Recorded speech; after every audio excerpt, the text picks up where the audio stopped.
अगर आप 2025 में एक YouTube चैनल स्टार्ट करने वाले हो तो सिर्फ ये 5 चीजें कर लो एंड आई एम श्योर आप 99% स्मॉल चैनल से आगे निकल जाओगे। आपके वीडियोस पर इंस्टेंटली व्यूज आएंगे and you will start making money. Number 1, create a practice channel. एक नया चैनल स्टार्ट करते समय जो चीज आपको सबसे ज्यादा रोक के रखती है वो है परफेक्शनिज्म। हम सभी चाहते हैं कि हमारी पहली ही वीडियो परफेक्ट हो, और चाहे भी क्यों ना। आखिर ये बात भी सच है कि YouTube एल्गोरिदम पहले वीडियो के परफॉर्मेंस के बेसिस पर ही आपके चैनल को जज करना स्टार्ट कर देता है। एंड सो नेचुरली हम सभी चाहते हैं कि हमारा फर्स्ट इंप्रेशन अच्छा हो, लेकिन इसी सोच के चक्कर में हम अपना काफी ज्यादा समय बर्बाद कर देते हैं और कई लोग तो शुरू ही नहीं करते हैं। एंड दैट्स व्हाई मैं कहूंगा कि एक मेन चैनल से पहले आपको बनाना चाहिए एक प्रैक्टिस चैनल। इस प्रैक्टिस चैनल का कोई लॉन्ग टर्म गोल नहीं होगा, ना तो इस पे व्यूज लाने की टेंशन होगी और ना ही सब्सक्राइबर्स की। ये सिर्फ एक जगह होगी जहां आप बिना किसी प्रेशर के यूट्यूब को एक्सप्लोर कर सकें। तो सबसे पहले यूट्यूब पे जाके एक नया चैनल बना लो। अगर पहले से है देन ग्रेट। और हाँ, इसमें चैनल का नाम, लोगो, बैनर, ये सारी चीजें मैटर नहीं करती। इसके बाद 2 से 3 ऐसे नीशेस सेलेक्ट करो जिनमें आपको इंटरेस्ट है और आपको लगता है कि इन नीशेस में आप वीडियोस बना सकते हो। बट हाँ, अगर आपका नीश पहले ही डिसाइडेड है तो आप सिर्फ उस एक नीश को पकड़ लो। फिर ChatGPT ओपन करो एंड हर नीश के लिए 5 वीडियो आइडियाज जनरेट करो। याद रखो कि वो आइडियाज अच्छे हैं या नहीं ये बिल्कुल भी मैटर नहीं करता है, क्योंकि अभी हमें व्यूज लाने की कोई भी टेंशन नहीं है। अब अगले 2 महीने तक आपको इस चैनल पर कंसिस्टेंट होना है और हर हफ्ते एटलीस्ट 1 से 2 वीडियोस बनाना है। अगर आप लॉन्ग वीडियोस डालोगे या फिर अगर आप शॉर्ट्स डालने वाले हो तो you have to make at least 4 to 5 shorts a week. और हाँ, आप हर वीडियो के साथ अपने नीश को भी स्विच करते जाओगे so that you can make sure कि आपको सभी नीशेस का एक्सपीरियंस मिले। नाउ इस प्रैक्टिस चैनल का मेन पर्पस यही है कि हम जितनी जल्दी हो सके सभी बेसिक वीडियो क्रिएशन स्किल्स को गैदर कर लें। और इसके लिए मैंने एक प्लान बनाया है जिसे आप अपने डायरी में नोट कर सकते हो और फॉलो कर सकते हो। सिंस हम इस चैनल पर 2 महीने तक प्रैक्टिस करने वाले हैं, हमारे पास होंगे a total of 8 weeks and our goal will be कि हम हर वीक एक स्पेसिफिक स्किल को गैदर करें। स्टार्टिंग विद वीक 1 जिसमें we will focus on getting good audio. एक YouTube वीडियो का सबसे इंपॉर्टेंट एस्पेक्ट होता है audio quality and that's why it's important कि हम उस पे सबसे पहले वर्क करें। सो आप फर्स्ट वीक स्पेंड करोगे एक ऐसी जगह फाइंड करने में जहां आप बिना नॉइस के ऑडियो रिकॉर्ड कर सको। इसके साथ आप ट्यूटोरियल्स देखकर बेसिक ऑडियो एडिटिंग भी सीखोगे, जैसे बैकग्राउंड नॉइस को रिमूव करना। फाइनली आप किसी सस्ते से माइक में इन्वेस्ट करोगे जो कि आपके ऑडियो क्वालिटी को बहुत इंप्रूव कर देगा। फिर आएगा सेकंड वीक जिसमें आप एक बेसिक YouTube स्क्रिप्ट लिखना सीखोगे with an intro hook,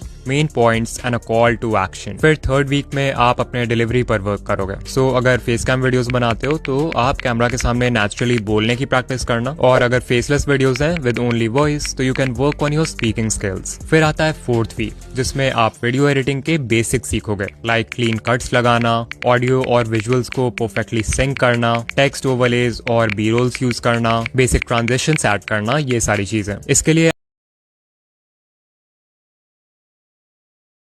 week में भी आप एडिटिंग ही सीखोगे, लेकिन इस बार थोड़े एडवांस टेक्निक्स पर फोकस होगा हमारा, लाइक की framing, green screen, masking etcetera. इसके लिए फिर आता है 6th वीक जिसमें आप थंबनेल्स के बारे में सीखोगे। थंबनेल्स बनाने के लिए मेनली 2 चीजों की नॉलेज होनी चाहिए आपको। पहला है थंबनेल का कॉन्सेप्ट, यानी कि एक अच्छा थंबनेल होता क्या है। इसके लिए आप ये 17 मिनट गाइड देख सकते हो। फिर दूसरी चीज है थंबनेल को डिजाइन करना। इसके लिए आप किसी भी ऐप या सॉफ्टवेयर को सीख सकते हो जो आपको पसंद हो। मैं रिकमेंड करूंगा कि आप पिक्सेल लैब या फोटोपी का यूज करो, क्योंकि ये दोनों ही टूल्स कंप्लीटली फ्री हैं एंड दे वर्क ग्रेट। इसके बाद आता है 7th वीक जिसमें आप पोस्ट प्रोडक्शन सीखोगे, लाइक एक अच्छा यूट्यूब टाइटल लिखना, डिस्क्रिप्शन लिखना और सही सेटिंग्स के साथ एक YouTube वीडियो अपलोड करना। और फाइनली 8th वीक में आप YouTube स्टूडियो यूज करना सीखोगे और बेसिक एनालिटिक्स जैसे इम्प्रेशंस, CTR और वॉच टाइम को समझोगे। सो ओवरऑल देखा जाए तो इस प्रैक्टिस चैनल प्लान को फॉलो करने से आपको 3 फायदे होंगे। सबसे पहले तो आपके पास सारे बेसिक वीडियो क्रिएशन स्किल्स आ जाएंगे। दिस मीन्स कि जब आप मेन चैनल स्टार्ट करोगे तो आपको kind of a head start मिल जाएगा, जिससे आपकी पहली वीडियो उतनी बुरी नहीं होगी जितनी बाकियों की होती है। फिर क्योंकि आपने अलग अलग नीशेस में वीडियोस बनाए होंगे तो at the end you will get an idea कि आपके लिए कौन सा बेस्ट है। फाइनली आपको ये भी आइडिया लग जाएगा कि YouTube आपके लिए सही है भी या नहीं। रिमेंबर कि बहुत लोग हैं जो एक यूट्यूबर बनना चाहते हैं, बट बहुत कम लोग हैं जो वीडियोस बनाना चाहते हैं, और इस डिफरेंस को समझना बहुत जरूरी है।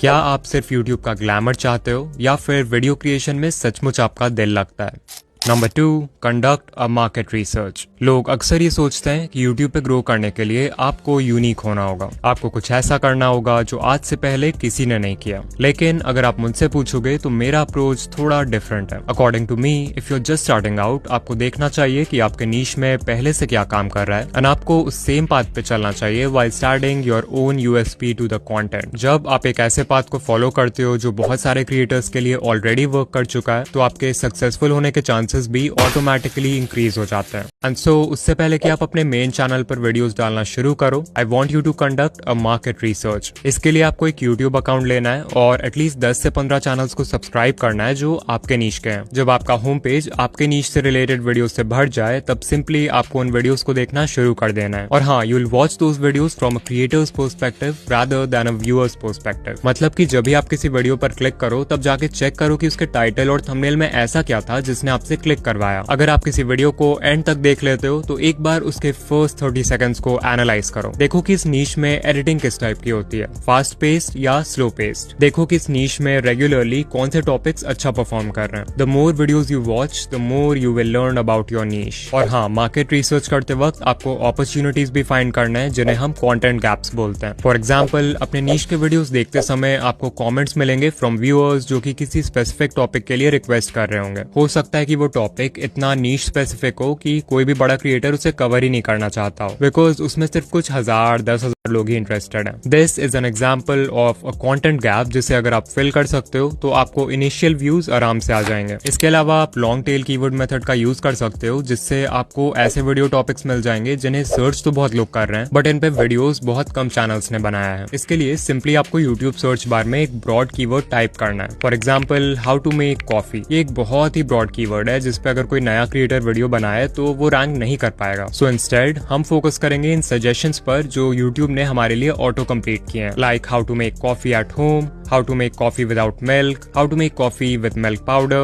how to make coffee for pre-workout। Of course, ये सारे keywords में भी बहुत competition है, तो हम एक स्टेप और आगे जाएंगे एंड इनमें से किसी एक को सेलेक्ट करेंगे। Let's take how to make coffee without milk। And there we go. अब हमारे सामने जितने भी सजेशंस आ रहे हैं, इन सभी में पहले वाले कीवर्ड से कंपैरेटिवली कम कंपटीशन है। ऑफ कोर्स, आप चाहो तो रैंडम लेटर्स भी टाइप कर सकते हो और यूट्यूब आपको बहुत सारे सजेशंस दिखाते जाएगा जो लोग सर्च कर रहे हैं। So what we are basically doing is कि हम एक ब्रॉड कीवर्ड को ले रहे हैं और उससे रिलेटेड एक ऐसा कीवर्ड फाइंड करने की कोशिश कर रहे हैं जो बहुत ज्यादा स्पेसिफिक हो। इन टॉपिक्स में कंपटीशन कम होता है क्योंकि मोस्ट ऑफ द टाइम बड़े क्रिएटर्स इतने स्पेसिफिक टॉपिक्स पर वीडियोस नहीं बनाते हैं। And we know that high demand and less supply equals opportunity।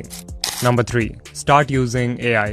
Now because it's 2025 और AI literally हर जगह है, तो I think it's really important कि हम YouTube के लिए भी AI का यूज करना शुरू कर दें, as it can not only enhance but speed up every step of content creation for you। अगर आप एक beginner हो और AI का यूज नहीं कर रहे हो तो आप पीछे रह जाओगे, क्योंकि इवन जो सबसे biggest content creators हैं वो regularly AI का यूज करते हैं वीडियोस बनाने के लिए। फॉर एग्जाम्पल, मेरे ओल्ड वीडियोस के विजुअल्स के लिए मैं Pexels और Pixabay जैसे वेबसाइट से वीडियोस लाता था, जो कि बुरा तो नहीं था, बट इसमें प्रॉब्लम ये थी कि इन वीडियोस को कोई भी अपने YouTube वीडियो में यूज कर सकता था, as they were completely free.